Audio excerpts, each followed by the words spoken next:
Un Algérien arrêté au Maroc pour trafic de drogue en France.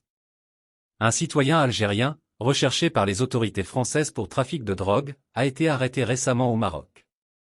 L'homme âgé de 37 ans fait l'objet d'un mandat d'arrêt international émis en septembre 2024 à la demande de la justice française, en raison de son implication présumée dans un vaste réseau de trafic de drogue.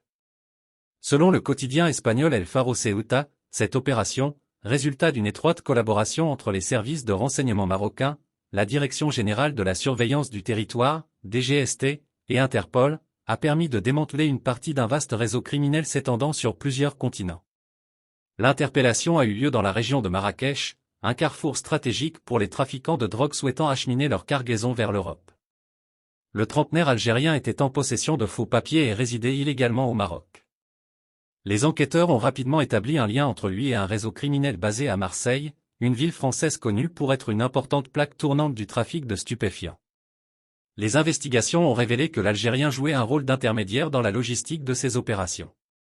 Il était chargé de coordonner les transferts de drogue entre le Maroc et la France, en utilisant un réseau complexe de contacts et de cachettes.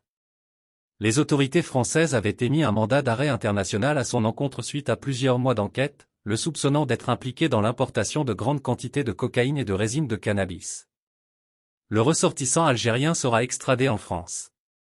Les liens entre le suspect et le réseau marseillais sont particulièrement étroits. Les enquêteurs ont découvert qu'il entretenait des relations privilégiées avec un individu surnommé le Marcassin, une figure connue du milieu criminel marseillais, déjà condamné à plusieurs reprises pour des affaires de trafic de stupéfiants. Ce dernier avait été arrêté quelques mois plus tôt à Dubaï, mais son organisation criminelle continuait d'opérer. Juste après l'arrestation, les autorités marocaines ont informé leurs homologues françaises et ont placé l'individu en détention provisoire. Le Bureau central national d'Interpol à Rabat a immédiatement engagé les démarches nécessaires pour son extradition vers la France, où il pourrait faire face à des peines sévères. Merci de bien vouloir activer la cloche et de cliquer sur j'aime.